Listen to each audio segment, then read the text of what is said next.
السلام علیکم دوستو، اردو کلاسک چینل پر خوش آمدید۔ آئیے سنتے ہیں رنگ آسماں قسط نمبر 82۔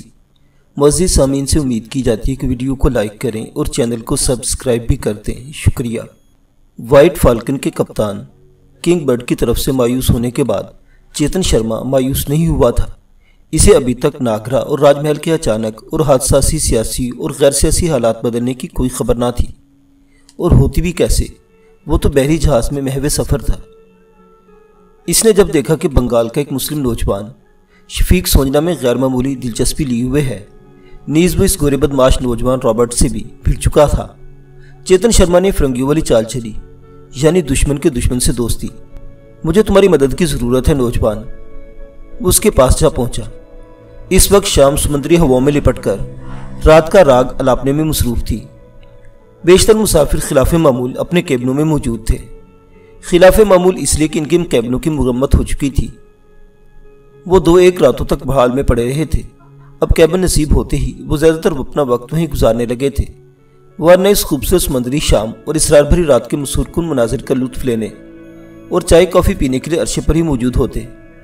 یوں تو اب بھی عرشے پر لوگ اس دل فریب سمندری نظارے سے لطف اندوز ہو رہے تھے، مگر ان کی تعداد آٹے میں نمک کے برابر ہی تھی۔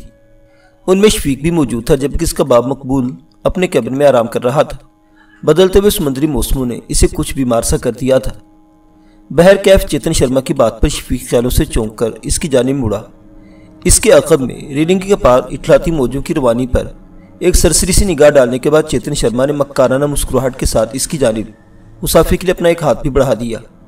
شفیق اور اس کے درمیان بالکل ابتدا میں ایک تلخی سی تھی، لیکن پھر حالات کچھ ایسے نہج پر آ گئے۔ دونوں کے درمیان دوسری بار ذرا مروتاً گفتگو ہوئی تھی، لیکن اس بار تو انداز خالصتاً دوستانہ تھا۔ لیکن شفیق جانے کیوں اس کی بات سن کر کسی نامعلوم مخمصے کا شکار ہو گیا تھا۔ تاہم اس نے جبراً مسکرا کر اس کا ہاتھ تھام لیا اور سوال کیا، میری مدد کی بھلا کیا ضرورت ہو سکتی ہے آپ کو؟ کیا تم نہیں چاہتے کہ وہ معصوم لڑکی سوجنا اس گورے بدماش رابرٹ کے شیطانی چنگل سے آزادی حاصل کر لے؟ چیتن شرما نے معنی خیز مسکراہٹ سے کہا۔ اس کی بات پر شفیق اندر سے کھٹکا۔ وہ ایک متحمل مزاج کا صحیح مگر ذہین نوجوان تھا، اور یہ اس نے اپنے باپ سے کاروبار سے سیکھا تھا۔ وہ سمجھ گیا کہ اس کا بھی رابرٹس پر زور نہیں چل سکا، اور چونکہ وہ کئی بار سوجنا کے اس سے مخاطب ہوتے اور اسی سلسلے میں رابرٹ سے بھگتے دیکھ چکا تھا، تو یہی وجہ تھی کہ اپنے کسی مقصد کے لیے اسے اپنے ساتھ ملانا چاہتا تھا۔ اگرچہ ایک مقصد شفیق کا بھی تھا، وہ یہ کہ وہ سوجنا کو دل سے چاہنے لگا تھا، لیکن رابرٹ والے معاملے نے اسے دور رہنے پر مجبور کیا۔ تو پھر گزرتے وقت کے ساتھ ساتھ شفیق کو اندازہ ہو چلا تھا کہ رابرٹ موم جیسی اور حسین سوجنا کی کسی فریب میں رکھے ہوئے ہے، لہٰذا پھر بھی اس نے محتاط انداز میں جواب دیتے ہوئے کہا، کون یہ نہیں چاہتا کہ کوئی معصوم انسان کسی فریبی انسان کی چال میں آنے سے بچ جائے؟ یہ بات انسانی ہمدردی کے زمرے میں ہی آتی ہے۔ چلو چھوڑو اس بحث کو، آگے بات کرتے ہیں۔ اس نے معاملہ فہمی اختیار کی۔ یہ سالہ گورا بدماش ناگرا کی راجکماری کو بہلا پھسلا کر دھوکے سے اپنے ساتھ انگلستان لے جا رہا ہے، اور اس کے پاس چوری کا مال بھی ہے جس کا تعلق راج محل کے قیمتی اثاثوں سے ہے۔ تم شاید کپتان کنگ برڈ سے اس سلسلے میں بات کرنے تو گئے تھے؟ شفیق نے درمیان میں سوال کیا۔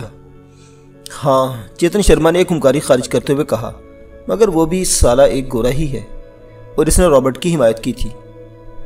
کیا تم نے یہ بات اس کے گوش گزار نہیں کی تھی؟ کی تھی، وہ جواب میں بولا، لیکن اس نے یہی کہا تھا کہ اگر لڑکا لڑکی راضی ہیں تو کچھ نہیں کر سکتے۔ ایک طرح سے تو ٹھیک ہی کہا تھا اس نے، شفیق بولا۔ وہ بھی مایوس سا نظر آ رہا تھا۔ لیکن سوجنا کا چہرہ تم نے نہیں دیکھا، کس قدر کملایا ہوا ہے؟ وہ اندر سے خوش نہیں ہے۔ نادانی میں وہ جو غلط قدم اٹھا بیٹھی ہے، اس کا اسے قلق تو ہے، مگر اب وہ کیا کرے؟ وہ اپنی ساری کشتیاں جلا چکی ہے۔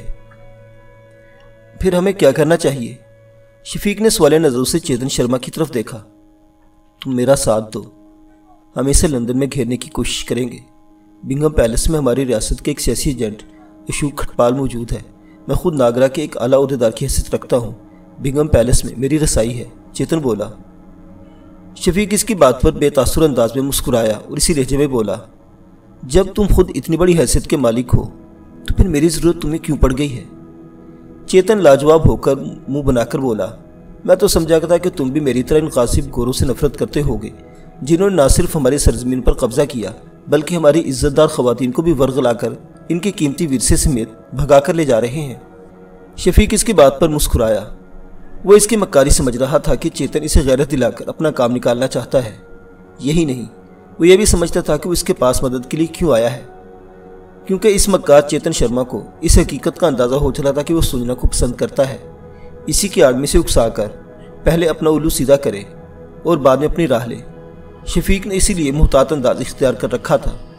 وہ اپنے طور پر سوجنا والے معاملے کو حل کرنے کی کوشش کرنا چاہتا تھا بغیر کسی کی مدد اور مشورے کے، لہٰذا وہ اپنے کندھے اچکا کر بولا، یہ معاملات بڑے گمبھیر ہوتے ہیں شرما جی۔ ہم ٹھہرے ایک کاروباری آدمی، میں خود اپنے باپ کے ساتھ لندن ایک خالصتاً کاروباری دورے پر جا رہا ہوں، براہ کرم مجھے ایسے معاملات سے دوری رکھے۔ چیتن شرما ہونٹ بھینچ کر رہ گیا۔ در حقیقت چیتن رابرٹ سے ڈرتا تھا۔ ظاہر ہے وہ اس کے مقابلے میں ایک تنومند اور نوجوان مرد تھا، جبکہ چیتن شرما خود ایک عمر رسید اور کمزور آدمی تھا۔ وہ رابرٹ جیسے بدماش کو اسی کی طرح کے بھرپور اور صحت مند نوجوان کے ذریعے ہی شکست دینا چاہتا تھا۔ دراصل چیتن رابرٹ کو لندن کی بندرگاہ پر چھاپ لینا چاہتا تھا، کیونکہ اس سے ڈر تھا کہ رابرٹ اگر ایک بار سوجنا کو لے کر بندرگاہ سے شہر کی طرف روانہ ہو گیا تو بھول بھلیوں میں گم ہو جائے گا اور بعد میں اس کا اتا پتہ چلانا مشکل ہو جائے گا۔ تبھی اس نے ایک فیصلہ کیا کہ وہ بھی لندن کی بندرگاہ پر اترتے ہی بگم پیلس کا رخ کرنے کے بجائے سب سے پہلے رابرٹ کی نظروں میں آئے بغیر ان کا تعاقب کرے گا اور ان کی ٹھکانے سے آگاہ ہونے کے بعد بگم پیلس کا رخ کرے گا اور اشوک کھٹپال سے ملاقات کرے گا۔ اسے پوری امید تھی کہ ناگرا کے سفیر اور سیاسی ایجنٹ ہونے کے ناطے اشوک اس کی بھرپور طریقے سے مدد کرے گا۔ شفیق کچھ مایوس سا رہنے لگا تھا۔ چیتن شرما کی زبان سے اس کی مکمل حقیقت آشکار ہوتے اسے دکھ ہوا تھا کہ سوجنا کیسے خطرناک آدمی کے چنگل میں پھنس گئی تھی۔ اندازہ تو خیر اسے بھی ہو چکا تھا، مگر اب اس کی تصدیق بھی ہو چکی تھی۔ مایوسی کے مرحلے کو عموماً ناکامی تصور کیا جاتا ہے، لیکن چند ایسے لوگ بھی ہوتے ہیں جن پر اس کا الٹا اثر ہوتا ہے۔ وہ اسے اپنی ضد بنا لیتے ہیں۔ مایوسی کا یہ مرحلہ انہیں توڑتا نہیں بلکہ مزید سرکشی پر اکساتا ہے۔ یہی شفیق کے ساتھ بھی ہوا۔ جب اس کی مایوسی انتہا کو پہنچی تو اس نے بھی تہیہ کر لیا کہ وہ سوجنا کے معاملے میں اب چپکا نہیں بیٹھا رہے گا۔ اب تو اس بات کی بھی تصدیق ہو چکی تھی کہ وہ بدخصلت رابرٹ معصوم سوجنا کو دھوکہ دے رہا تھا۔ شفیق نے مصمم ارادہ کر لیا تھا کہ کچھ بھی ہو جائے وہ سوجنا کو رابرٹ کے چنگل سے نکالنے کی ایک اور کوشش ضرور کرے گا اور اب ہار نہیں مانے گا۔ آگے تقدیر کو جو منظور، جاری سفر کا کہیں نہ کہیں اختتام ضرور ہوتا ہے، چاہے وہ منزلوں اور راستوں کا ہو یا پھر سفر آخرت۔ وائٹ فالکن کا سفر بھی اپنے نامساعد حالات اور ان سے جڑی کہانیوں کے ساتھ بالآخر اختتام پذیر ہوا۔ لندن کی بندرگاہ پر اترتے ہی رابرٹ نے کسی چالاک اور بدکے ہوئے لومڑ کی طرح سوجنا کو بغل میں دبوچ لیا۔ وہ بھی کم کایا نہ تھا۔ اسے خدشہ تھا کہ اس بات کا کس کا تعاقب کیا جا سکتا ہے۔ سب سے پہلے اسے چیتن شرما کی طرف سے خطرہ تھا، دوسرا وہ اس نوجوان شفیق سے بھی محتاط تھا۔ لیکن وہ چیتن کو کسی طرح دھوکہ دینے میں کامیاب ہو گیا مگر شفیق کو جل نہ دے سکا۔ ممکن ہے اس کی وجہ بھی یہ رہی ہو کہ رابرٹ کو زیادہ خطرہ چیتن کی طرف سے تھا، اسی لیے وہ شفیق پر زیادہ توجہ نہ دے پایا ہو۔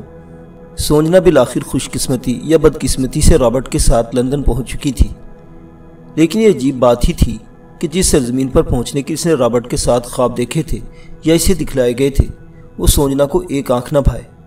موسم سرما اپنے جوبن پر تھا۔ ایک یخ بستہ سی دھند اور بے کیف سی کوہر میں لپٹا ہوا لندن سوجنا کو قابل نفرین ہی معلوم ہو رہا تھا۔ حالانکہ دن کا سما تھا مگر سورج کسی سراسیمہ بچے کی طرح بادلوں کی اوٹ میں دبکا ہوا محسوس ہوتا تھا، جبکہ شہر کی بھی یہی حالت تھی۔ وہ ڈر کے مارے سکڑا سمٹا دکھائی دیتا تھا۔ سوجنا ایک تکلیف دہ حیرت کے ساتھ سوچتی تھی کہ کیا یہ وہی لندن ہے جس کی دلکشی اور خوبصورتی رابرٹ ہر وقت اس کے سامنے گنگایا کرتا تھا اور جس کا خیال خود اس کے اپنے قلب و روح میں ایک انکہی سی سرخوشی پھونک دیا کرتا تھا۔ یہی لندن اب اسے یاسیت، مایوسی اور ایک طرح کے نامعلوم سے خوف سے دوچار کرنے لگا تھا۔ وہ خوف جو اس کے دل کے کسی گوشہ نہا میں اس وقت سے ہی بے چینی کا سبب بنا رہا تھا کہ اس کے ساتھ ویسا نہیں ہونے جا رہا تھا جیسا کہ اسے کہا گیا تھا۔ یہاں کیا تھا؟ فقط دھند، کوہر، سردی اور تنہائی تھی اور انگنت فکروں کے ہجوم تھے۔ تبھی سوجنا کو اپنے ہندوستان کی سرزمین یاد آ گئی، ناگرا کی وہ فلک بوس چوٹیاں جس کے پیچھے سے سورج بڑی آبوتاب سے سر ابھارتا تھا۔ موسم سرما کے بادلوں سے تو وہ جیسے شریر بچے کی طرح کھیلا کرتا تھا کبھی ناگرا کی برفپور چوٹوں سے لڑکتا تو ہر دوار کے ٹھٹرتے جنگل پر بادلوں کو چیرتا وہ مسلط ہو جاتا اور اپنی تیز کرنوں سے خوشگواریت عطا کرتا۔ وہاں کے موسموں کے دل فریب مناظر تو خوش لہانیاں بکھیرتے تھے ہر سو، لیکن یہاں تو جیسے سردی نے موت کی سی مردنی طاری کر رکھی تھی ماحول پر۔ رابرٹ اس کی دلی کیفیت سے بے نیاز تھا۔ موٹر گاڑیاں یہاں بھی چلتی دکھائی دیتی تھی، وکٹوریا ٹانگے اور چھکڑے تک سوجنا نے دیکھ لیے، ٹرام بھی دیکھی، مگر اسے یہاں کچھ نیاپن نظر نہیں آ رہا تھا، بلکہ جو تھوڑا بہت نیاپن نظر آ رہا تھا وہ تھی بے مروتی، کسی کو کسی سے غرض نہ تھی، ہر کوئی ادھر ادھر دوڑے جا رہا تھا، نفسا نفسی تھی اور ہر کسی کو اپنی فکر تھی۔ ایک خوش مزاجی سی تھی یہاں کے لوگوں میں، اگرچہ کہیں اخلاقی طور پر ایک دو جملے سننے کو بھی مل جاتے تھے۔ دل اور دل کی بات، جذب اور جذبات کا کوئی دخل نظر نہیں آتا تھا یہاں پر، بس ایک مشینی سا انداز حیات تھا۔ رابرٹ اسے نکہم روڈ پر واقع ایک تنگ و تاریک اور ٹھٹرتے ہوئے سیلن زدہ سے کابک نما فلیٹ میں لے آیا۔ فلیٹ بھی کیا تھا، بس ایک ہی کمرہ تھا جو اسے ایک بوڑھی عورت نے اس وقت ہفتہ وار کرائے پر دے دیا، ساتھ میں لاؤنج کے نام پر تھوڑی سی جگہ تھی اور وہیں ایک چھوٹی سی سیمنٹ کی سال خوردہ سلیب نصب کر کے کچن بنا دیا گیا تھا اور وہیں ایک کونے میں سنگل پٹ والے دروازے کے ساتھ واش روم تھا۔ رابرٹ، یہ تم مجھے کہاں لے آئے ہو؟ بالآخر سوجنا نے ایک تکلیف جیسی آہ بھرنے کے بعد اس سے کہا۔ کیا مطلب کہاں لے آیا ہوں؟ رابرٹ نے اسے گھورا۔ تم تو کہتے تھے لندن میں ایسا ہے ویسا ہے، اس کے مقابلے میں ہندوستان اور ناگرا تو کیا، راج محل بھی کچھ نہیں، لیکن یہاں تو۔ تم نے مجھ سے سچی محبت کی ہے یا کوئی سودے بازی؟ رابرٹ نے زہریلے انداز میں کہا۔ یہ چالاک لومڑ کا میمنے پر ایسا وار تھا کہ معصوم اور سادہ لو سوجنا کو چپ سی لگ گئی۔ رابرٹ کو خیال آیا ایک تگڑی ڈوز کے بعد ہولا ہاتھ رکھنا بھی ضروری ہے، لہٰذا اگلے ہی لمحے کینچری بدلتے ہوئے مگر اسی طرح سنجیدگی سے بولا، ابھی تو لندن آئے ہمیں چند ہی گھنٹے ہوئے ہیں، چند دنوں میں سب بہتر ہو جائے گا، تم فکر نہ کرو، میں بھی کافی عرصے سے یہاں سے دور رہا ہوں اور بہت کچھ بدل گیا ہوگا، اسے نئے سرے سے دیکھنا اور سنوارنا ہوگا، میں باہر نکلوں گا، کچھ کروں گا تو آگے بات بن جائے گی۔ لیکن تم تو کہتے تھے کہ یہاں تمہاری ایک اسٹیٹ ہے اور سوچنا کہتے کہتے رکی کیونکہ رابرٹ درمیان میں اس کی بات کاٹ کر ہنس دیا تھا، پھر محبت سے اسے دونوں ہاتھوں سے تھام کر اس کا بوسہ لی اور بولا، مائی ڈارلنگ، میں نے یہ نہیں کہا تھا کہ میں یہاں کسی ریاست کا نواب ہوں، تم میرا مطلب غلط سمجھی تھی۔ ہاں یہ ضرور کہا تھا کہ یہاں میرا کاؤنٹی سے تعلق ہے، وہی تو کہہ رہا ہوں کہ میں کافی عرصے سے یہاں سے اچانک غائب رہا ہوں، اب وہاں کے حالات میں کیا ہے میں کچھ نہیں جانتا۔ اچھا تھوڑا آرام کر لو، پھر میں ذرا باہر جاؤں گا، تم اندر ہی رہنا، یہاں تم نئی ہو، باہر نکلی تو راستہ بھول جاؤ گی اور پریشانی الگ ہوگی، کیونکہ تمہارے لیے یہاں شناخت کا باعث صرف میری ہی ذات ہے، ورنہ تمہارے لیے قانونی مسائل کھڑے ہو جائیں گے۔ رابرٹ نے چلاکی سے کہا اور پھر ایک دو گھنٹوں کے بعد وہ باہر گیا۔ وہ فلم کے مین چوراہے پر آیا، اس کے جس پر پرانی پتلون، کھلی آستین والی شرٹ اور ایک پرانا سا لمبا کوٹ تھا اور سر پر ہیڈ۔ وہ ایک سٹیم بس کے ذریعے سوہو کے علاقے میں واقع ایک کلب پیراڈائز نائٹ کلب پہنچا۔ سب کچھ ویسا ہی لگا، بھلے اتنے دنوں کے بعد کیا بدل جانا تھا، یہ تو اس نے سادہ لو سوجنا کو بیوقوف بنانے کے لیے کہا تھا۔ کلب کے دو پارٹنر جو اور رینڈی تھے، جو کہ فرماندام بیوی فرپو، جس پر رابرٹ عاشق بھی تھا، محض اس لیے کہ یہ کلب اس کی ملکیت تھا، اور اس کے شوہر کا پارٹنر رینڈی اخراجات کا ذمہ دار۔ بہرحال پارٹنرز کی اچھی بیت رہی تھی۔ رینڈی کی بیوی مر چکی تھی اور اس نے کسی ڈانسر سے ان دنوں دوستی گانٹ رکھی تھی، بعد میں اس دوستی کا انجام یہ ہوا، یہ رابرٹ نہیں جانتا تھا۔ رابرٹ کو انہوں نے یہاں 3 پاؤنڈ ہفتے مشاہرے پر میس کو فون کرنے کے بجائے نوکری پر لگا رکھا تھا۔ رابرٹ سیس کو فون بہت اچھا بجاتا تھا، جو رینڈی اس کے نخرے بھی اسی وجہ سے سہتے تھے۔ رابرٹ ان سے اپنی اجرت بھی بڑھواتا رہتا تھا، نت نئی فرمائشیں الگ کرتا، جو کہ بیوی سے چھیڑ چھاڑ جاری تھی، اور رشوت کے طور پر اس چھیڑ چھاڑ سہلیہ کرتی تھی، مگر ایک حد سے زیادہ اسے بڑھنے نہیں دیتی تھی۔ رابرٹ کو پورا یقین تھا کہ اسے دیکھتے ہی جو وہ رینڈی دونوں ہاتھوں سے لیں گے۔ اس نے بھی سوچ رکھا تھا کہ وہ زیادہ مشاہرے کے علاوہ ان سے رہائش کا بھی بندوبست کرنے کا مطالبہ کرے گا۔ رابرٹ ایک چالاک شخص تھا، اس میں کوئی شک نہیں تھا کہ اس کے پاس نادر و نایاب نمونوں کا صندوقچہ تھا، وہ صرف انہی منہ مانگے داموں خرید فروخت کر دیتا تو اس کی پوری عیاشیوں کے ساتھ اس کے سال 2 سال بغیر ملازمت کے نکل جاتے۔ لیکن حالات کے سرد و گرم اس نے سے بہت کچھ سکھا دیا تھا۔ وہ جانتا تھا کہ اگر اس نے انہیں بیچنے میں جلد بازی کا مظاہرہ کیا تو اسے دولت چھین بھی سکتی تھی۔ ان دنوں لندن میں لاقانونیت اور لوٹ مار اور چور بازاری عروج پر تھی، اس لیے وہ بڑے دھیان سے اور پھونک پھونک کر قدم اٹھانا چاہتا تھا۔ ایک نئی زندگی کو معمول پر لانے کے لیے اس نے فی الحال خاموشی اختیار کرنا اور نارمل انداز میں زندگی بتانے کا فیصلہ کیا تھا۔ رابرٹ جب پیراڈائز نائٹ کلب پہنچا تو رابرٹ کو وہ تینوں دیکھتے ہی پہچان گئے، لیکن رابرٹ یہ دیکھ کر حیران رہ گیا تھا کہ انہوں نے اسے کوئی خاص لفٹ نہیں کرائی۔ اسے کلب کی رونق اور چمک دمک میں بھی اضافہ ہی محسوس ہوا تھا۔ ایک رسمی سی ہیلو ہائے انہوں نے کی تھی اور پھر اسے باہر کا راستہ دکھا دیا تھا۔ رابرٹ کو جیسے ہی اپنی اوقات یاد آئی تو وہ الٹا ان کی منت سماجت پر اتر آیا اور پرانے واسطے دیے، اگرچہ پرانے واسطے بھی اس کے کوئی قابل ذکر نہیں تھے، لیکن پھر بھی رینڈی اور جو کو اس پر رحم آ ہی گیا اور انہوں نے بہت کم اجرت پر اسے سیکسوفون بجانے پر ملازمت پر رکھ لیا۔ رابرٹ کے لیے یہی بہت تھا۔ اب وہ اطمینان سے آئندہ کے لاہے عمل کے بارے میں سوچنے لگا۔ وہ اب سوچنا کو کہیں کھپانے یا بالفاظ دیگر اسے کام میں لانے کے منصوبے بنانے لگا۔ اسی دوران میں چند روز مزید بیت گئے۔ ادھر قسمت کی ماری علم نصیب سوچنا کو اس بھیانک حقیقت کا احساس ہونے لگا تھا کہ تقدیر اس کے ساتھ کیسا خوفناک مذاق کر چکی تھی۔ رابرٹ کو ایک نائٹ کلب میں سیکسوفون کی گھٹے درجے کی نوکری کرتے دیکھ کر وہ سمجھ گئی تھی کہ وہ اب راجکماری نہیں رہی تھی، بلکہ وہ تو کچھ بھی نہیں رہی تھی۔ اس کی مثال تو رابرٹ کے ایک رکھیل جیسی بن گئی تھی۔ وہ مشرق کی لڑکی تھی، ذلت جس کی کھائی میں نہیں اپنی نادانی میں آ کر گر چکی تھی، اس کے لیے وہ تقدیر کو بھی دوش نہیں دے سکتی تھی۔ تب اس نے مشرقی لڑکی کی طرح سوچا کہ جو بچی کچھ شناخت اس کے پاس رہ گئی ہے، کم از کم اسے ہی معتبر بنا لے۔ اس کے لیے اس نے رابرٹ پر شادی کرنے کے لیے زور دینا شروع کر دیا، مگر وہ اسے مسلسل ٹارتا رہا، کبھی پیار سے کبھی غصے سے جھڑک بھی دیتا۔ سوچنا رونے لگتی تو رابرٹ اسے پیار سے سمجھانے لگ جاتا، ڈارلنگ تم بہت جلد دل چھوٹا کر لیتی ہو، اس وجہ سے بھی میں چڑچڑا ہو جاتا ہوں۔ دیکھو ہمیں لندن آئے ہوئے ابھی دن ہی کتنے ہوئے ہیں، میں کوئی آوارہ گردی تو نہیں کرتا، کام کرنے لگا ہوں، کچھ دن صبر کر لو، بہت جلد حالات اچھے کر لوں گا۔ رابرٹ میرا یہاں دل تنہائی میں گھبراتا ہے، عجیب خیالات مجھے ستاتے ہیں۔ تم شام کو جاتے ہو تو رات گئے گھر لوٹتے ہو، میں پاگلوں کی طرح کھاٹ پر پڑی رہتی ہوں، وہ سسک کر کہنے لگی۔ اچانک رابرٹ کے ذہن میں ایک خیال آیا۔ اس نے کچھ سوچ کر چالاکی سے کہا، تم بالکل ٹھیک کہتی ہو، ایسی تنہائی میں تمہارا دل ضرور گھبراتا ہوگا۔ چلو آج تم بھی میرے ساتھ کلب چلو، وہاں تمہارا دل بہل جائے گا اور ممکن ہے تمہیں وہاں کوئی اچھا سا کام کرنے کو بھی مل جائے۔ سوچنا سوچتی رہ گئی اور رابرٹ اسے تیار کر کے نائٹ کلب میں لے آیا۔ رینڈی اور جو نے رابرٹ کے ساتھ ایک معصوم مگر حسین و جمیل لڑکی کو دیکھا تو مبہوت ہو کر رہ گئے۔ رابرٹ کے چہرے پر کمینی سی مسکراہٹ رقصہ ہو گئی تھی اور ادھر سوجنا کلب کے دھواں دار شور شرابے والے ماحول کو دیکھ کر سراسیما سی نظر آنے لگی۔ چیتن شرما لندن کی بندرگاہ پر اترا، رابرٹ اور سوجنا کو ڈھونڈتا ہی رہ گیا۔ اس نے ان دونوں کو تلاش کرنے کی بہت کوشش کی، لیکن وہ دونوں اسے مل کر ہی نہ دیے، یوں جیسے ان دونوں کو زمین کھا گئی یا آسمان نگل گیا۔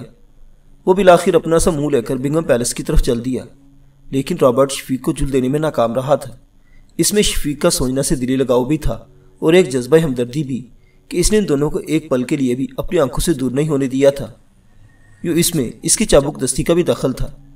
اس نے لندن میں ایک جگہ اپنے باب مقبول کو بٹھا کر اس انتظار کرنے کا کہا اور فوراً ان دونوں کے تعاقب میں ہو لیا، یہاں تک کہ اس نے فلم روڈ پر ان کا بوسیدہ اور تنگ و تاریک ٹھکانہ بھی دیکھ لیا۔